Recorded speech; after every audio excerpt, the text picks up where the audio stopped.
Hello दोस्तों, कैसे हैं आप सब। उम्मीद करती हूँ अच्छे और मस्त होंगे।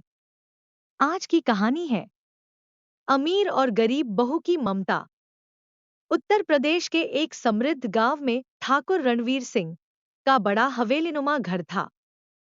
परिवार में उनकी पत्नी सुमित्रा देवी, बड़ा बेटा अर्जुन, छोटा बेटा विवेक और उनकी पत्नियां अवनी और सुनीता थी।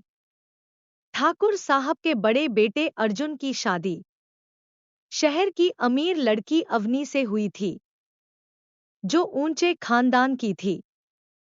दूसरी ओर छोटे बेटे विवेक की शादी एक साधारण परिवार की लड़की सुनीता से हुई, जो संस्कारों से भरपूर थी। अवनी शहर की चकाचौंध में पली बढ़ी थी। महंगे कपड़े, ब्रांडेड गहने और नौकर चाकर के बिना उसने कभी जीवन नहीं जिया था।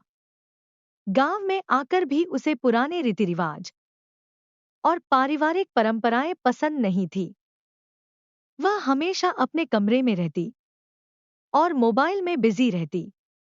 वहीं सुनीता पूरी तरह घरेलू थी। वह सुबह जल्दी उठती, ठाकुर परिवार की परंपराओं का पालन करती, घर के बड़ों का आदर करती और परिवार के हर सदस्य की सेवा करती। उसे गांव के लोग भी बहुत पसंद करने लगे थे।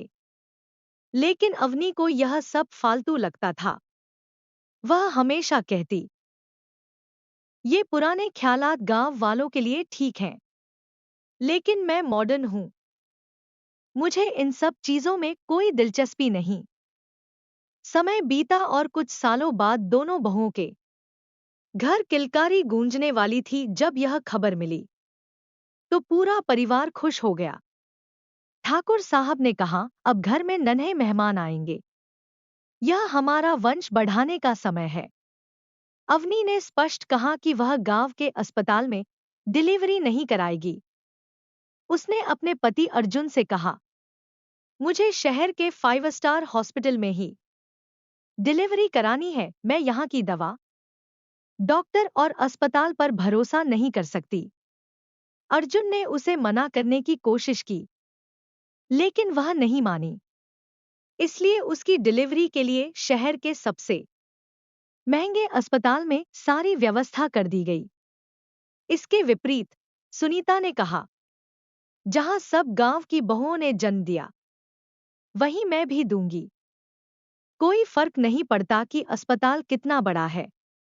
मां की ममता ही असली दवा होती है। कुछ महीनों बाद दोनों बहुओं ने अपने बच्चों को जन्म दिया। अवनी ने एक कमजोर और बीमार बच्चे को जन्म दिया।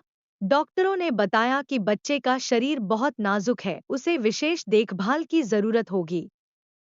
सुनीता ने एक स्वस्थ और तंदुरुस्त बेटे को जन्म दिया। बच्चा एकदम मजबूत और हृष्टपुष्ट था। अवनी अपने बीमार बच्चे को देखकर निराश हो गई। वह डॉक्टरों से कहने लगी, कुछ भी करो, लेकिन मेरा बेटा सबसे सुंदर और ताकतवर होना चाहिए। लेकिन कुदरत के नियमों को कोई बदल नहीं सकता। अवनी का बेटा कमजोर था और उसे हर समय दवा, इंजेक्शन और डॉक्टरों की जरूरत पड़ती थी। अवनी उसे प्यार से अधिक एक जिम्मेदारी की तरह देखती थी। वहीं सुनीता का बेटा प्राकृतिक रूप से मजबूत था। उसने खुद उसे प्यार से पाला और हर चीज में संस्कार सिखाए। जैसे जैसे बच्चे बड़े हुए, उनका स्वभाव भी बदलने लगा। अवनी अपने बेटे कबीर को महंगे स्कूल में पढ़ाने लगी। उसने हर चीज के लिए नौकर रखे, बच्चे को खिलाने के लिए, नहलाने के लिए और सुलाने के लिए। उसका मानना था कि पैसा ही बच्चे को सफल बना सकता है। लेकिन नौकरों के बीच बड़ा हुआ, कबीर मां की ममता से दूर होता गया। सुनीता ने अपने बेटे अर्जुन को अपने संस्कारों से बड़ा किया। वह खुद उसे पढ़ाती, खुद उसके खाने का ध्यान रखती और अपनी ममता से उसे सिखाती।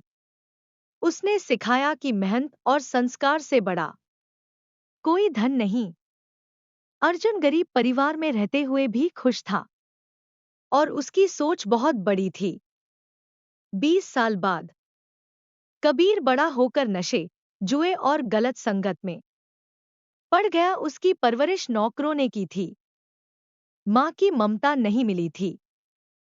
उसने पैसा उड़ाना सीखा, मेहनत करना नहीं। दूसरी ओर अर्जुन पढ़ लिख कर बड़ा अधिकारी बन गया।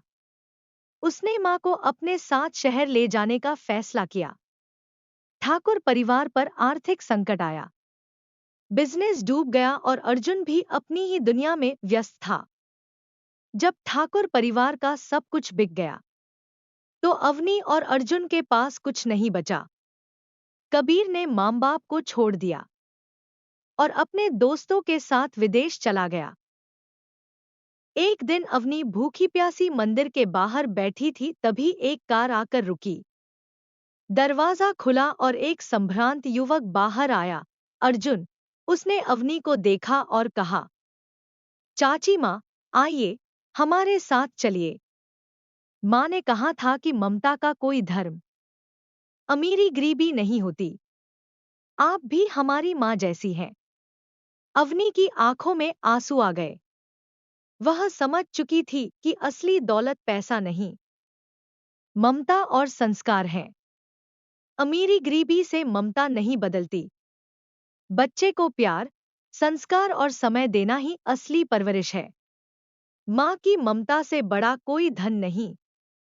जो माता पिता अपने बच्चों के साथ समय नहीं बिताते, वे अंत में अकेले रह जाते हैं।